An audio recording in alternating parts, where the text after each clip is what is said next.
कि प्यार से कहना धान निरंकार जी। द्वारका में, यहाँ इस रूप में, जहाँ सत्संग का आनंद पिछले कुछ घंटों से सभी ले रहे हैं, और ये संदेश कि जीते जी ही जीवन की कदर अपनी हम खुद डाल लें, व्यर्थ में जीवन को ना एक समय सारा निकाल दें। जो मूल रूप में जिसके लिए जीवन है वो कार्य एक परमात्मा की प्राप्ति की जाए। और ये कोई संदेश आज का संदेश नहीं, युगों युगों से सभी संतों ने समझाया कि अपनी पहचान, ये स्वयं की पहचान करनी है तो वो एक ही तरीका है कि ये फॉल्स आइडेंटिटी नहीं, रियल आइडेंटिटी, असली रूप में खुद को जाने, जो इस शरीर से परे ये परमात्मा का अंशात्मा। और कैसे फिर जब ये एकत्व होता है जानकारी से, ये ब्रह्म ज्ञान से, तो ये आत्मा की पीड़ा मुक्त होती है। तभी ये सैल्वेशन, ये मुक्ति की बात कि जीते जी ही ये जीवन मुक्त होना है। ये जीवन में अपने सारे काम करते हुए भी फिर ये कैसे अपने जीवन में हमें वो एक तरह से रिस्पॉन्सिबिलिटीज़ से मुंह नहीं मोड़ना, पर रिस्पॉन्सिबिलिटीज़ करते हुए भी ये प्राथमिकता हमेशा निराकार पे ही। तो भाव यही कि कैसे एक एक संत का जीवन अगर हम देखें तो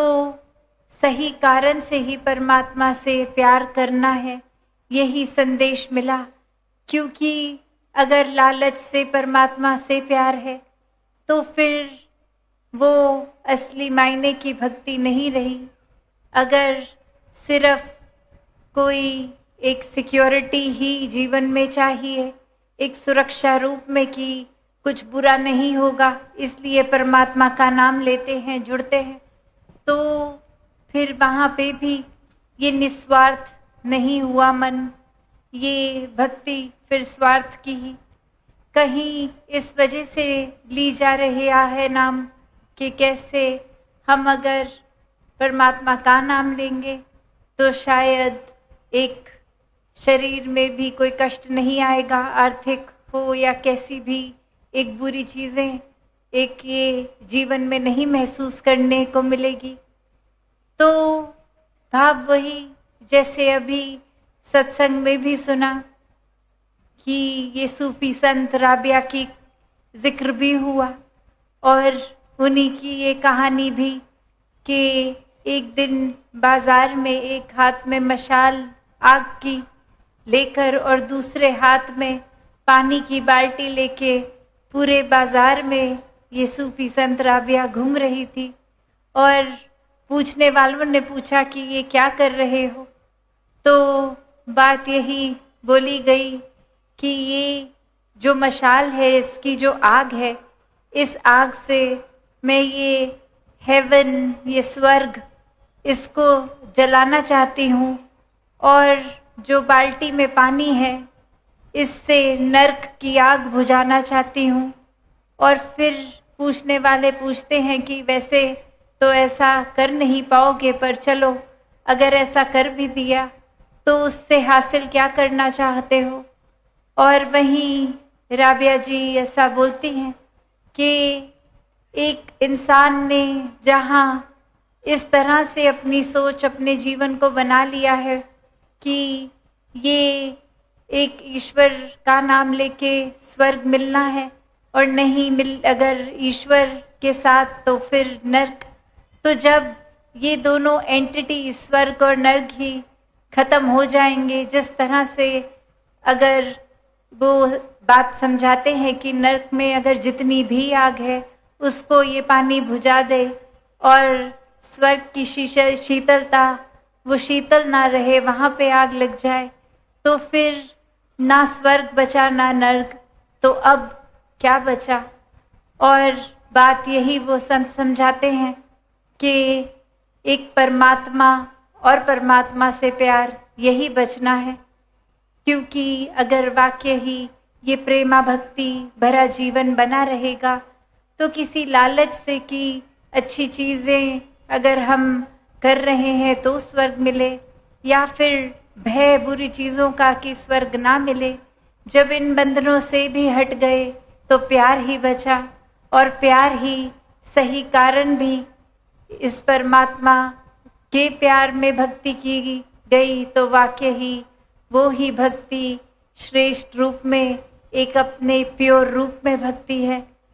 तो भाव यही कि कैसे हर कोई जहाँ जीवन में भक्ति तो करना चाह रहा है, चाहते ना चाहते भी एक परमात्मा की एंटिटी का नाम जिक्र ज़बान से ले ही रहा है, पर ये सब करना तभी मुबारक ज़्यादा है जब वाक्य ही परमात्मा की पहचान भी हो,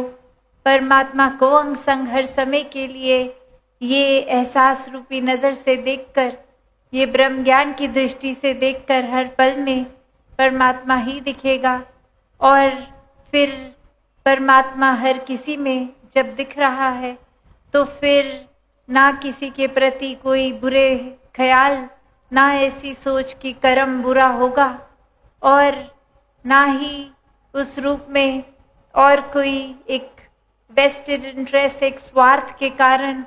कुछ हम किसी के साथ व्यवहारिक रूप करेंगे, दिखावा करेंगे, छल कपट करेंगे। तो बात वही कि कैसे एक प्रेम का नाता जब परमात्मा से हो जाएगा तो ही प्रेमा भक्ति की शुरुआत, और इसी प्रेम के रंग में ये प्यार और परमात्मा जहाँ एक ही दर्जे पे, और वहीं यही प्रेम बनकर हर एक तक प्रेम पहुँचाएंगे। और यही प्रेम जो फिर कण कण में विराजित परमात्मा, और इसी के लिए ये हर एक इंसान से फिर प्यार इस तरह होगा कि किसी की कमियों से पहले उनकी अच्छाई ही ये नज़र देखेगी, और फिर हर किसी के लिए ये मन वाकई ही परमात्मा से भी अरदास करके कि हर एक के लिए ये बेहतरी वाला जीवन हो, हर कोई अपने जीवन में परमात्मा के ही रंग में रंग कर हर कार्य को करे। फिर ये नज़र कोई भेदभाव भी नहीं देखेगी कि कोई कहाँ पैदा हुआ है, किस प्रकार की भाषा या जाति का है, क्या रंग है, या फिर स्त्री हैं पुरुष हैं,